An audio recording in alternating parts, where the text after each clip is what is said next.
13 বছর পর Santiago বার্নাব্যুয়ের ডাগআউটে Jose Mourinho. তবে একটা সময় মনে হচ্ছিল তার প্রত্যাবর্তনের দিনে সহজ প্রতিপক্ষের বিপক্ষেই বার্নাব্যুয়েতেই পয়েন্ট হারাতে যাচ্ছে রিয়াল মাদ্রিদ। প্রথমার্ধে এগিয়ে গিয়েও ম্যাচের নিয়ন্ত্রণ হাতে রাখতে পারেনি স্বাগতিকরা। তবে সেই গল্প বদলে যায় বিরতির পর। ম্যাচের শুরু থেকেই আক্রমণ চালায় রিয়াল, তবে গোলের জন্য অপেক্ষা করতে হয় অনেক সময়। 40 মিনিটে এমবাপ্পের দারুণ ফিনিশিংয়ে এগিয়ে যায় রিয়াল মাদ্রিদ।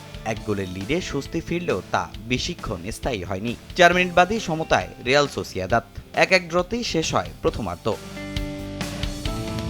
কিন্তু বিরতির পর মাঠে দেখা মিলে অন্য এক রিয়াল মাদ্রিদের। প্রেসিং, পাসিং, সোসিয়েদাদের রক্ষণে একের পর এক চাপ। ম্যাচের নিয়ন্ত্রণ মরিনিওর দলের হাতে, আর এই সুবিধাটা বেশ ভালোই কাজে লাগান এমবাপ্পে।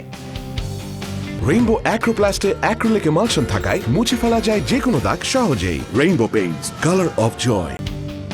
দ্বিতীয়ার্ধে একের পর এক আক্রমণ, আর প্রতিবারই সোসিয়েদাদের রক্ষণের সামনে সবচেয়ে বড় আতঙ্ক এমবাপ্পে। 60 মিনিটে ফরাসি তারকার দারুণ এক গোল।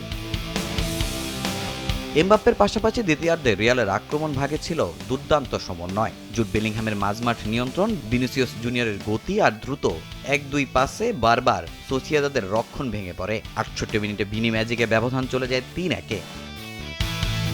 80 মিনিটে আবারও এমবাপ্পে রিয়ালের জার্সিতে ষষ্ঠ হ্যাটট্রিক পূর্ণ করেন ফরাসি তারকা। আর সোসিয়েদাদের বিপক্ষে লা লিগায় মাত্র 5 ম্যাচেই এমবাপ্পের গোল সংখ্যা এখন 6।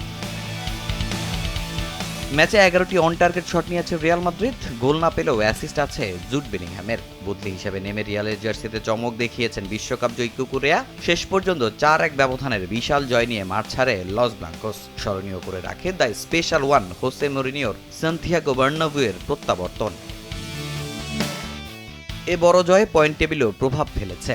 2 ম্যাচে 6 পয়েন্ট নিয়ে লা লিগার টেবিলের শীর্ষস্থান দখল করেছে রিয়াল মাদ্রিদ। আর পুরো মৌসুমে এই শীর্ষস্থান ধরে রেখে শিরোপা পুনরুদ্ধার করাটাই এখন হোসে মরিনিওর সবচেয়ে বড় চ্যালেঞ্জ।